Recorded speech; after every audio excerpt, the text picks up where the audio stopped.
Hey, Sandy here from Pocus. Super excited to give you a tour of our brand new feature, AI Scoring. So as you can see here, I've got a list of accounts that I need to action as a rep in my inbox. But how do I know which account I should actually focus on? In the past, I may have gotten a numerical lead score that gave me a number out of 100. And I had no ability to drill into what was powering that score. Why is this actually a 87 or a 78, and what do those actually mean? And that's the central problem that we're trying to solve with AI scoring, is going a level deeper and showing reps exactly why an account is being surfaced to them in natural language that they understand. So passing that human gut check of, is this an account I should actually focus on? So you can see that in this example, this account has a score of an A.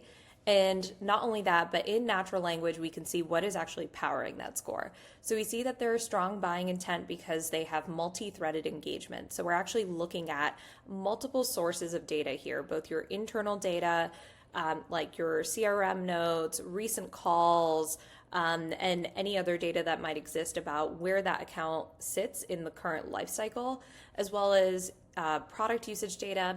And then we pair that with third-party information and other intent sources like website visitors, or have they recently published a 10K that mentions a keyword. So you can see in this case, we have strong multi-threaded engagement, which means we've had multiple stakeholders on multiple calls. You can see that there's a high number of engaged contacts that have had some other marketing interactions. And then we've also assessed that there's expansion potential here. So this is a good account to go after. Not only that, you can see that it's been surging in the last week, so plus 12%. So the timeliness of this of the intent plus the actual intent itself is pushing this account to be high scoring. So you might wonder, how does this actually get built? So we're going to go over to workspace settings, and I'll show you how this magical score gets generated.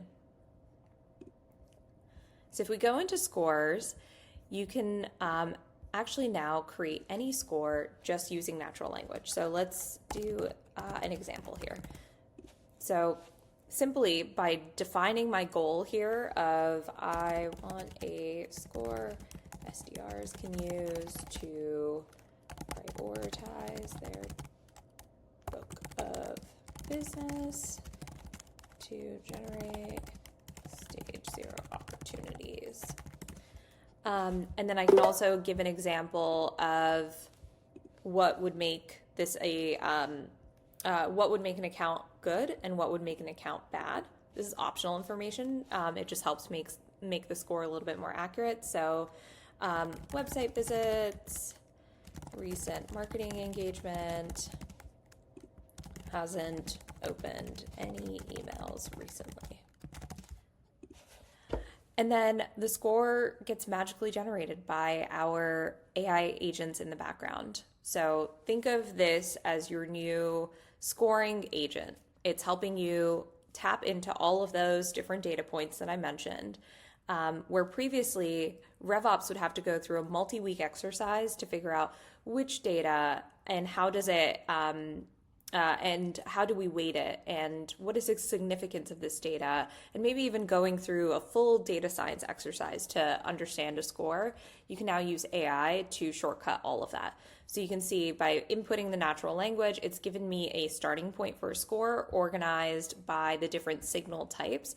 So we've got engagement and activity, the actual company size and composition, and you've even got AI generated signals here of, has there been a recent hiring update? Have there been team updates? Whether job posting information might exist.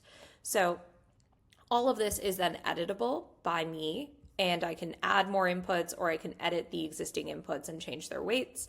And then I can also add in the settings a peer group. So as we know, you don't always score apples to apples in scoring. You're kind of lumping everything into one. We've actually given you the ability to create peer groups here. So you can define an SMB peer group or an enterprise peer group, and then compare apples to apples so that you're not scoring an SMB account the same way you would score an enterprise account. that's it for now. That was a super quick overview. Let me know what you think. And if you have questions, reach out to your CSM if you're a customer. And if you're not a customer yet, reach out for a demo. Thanks.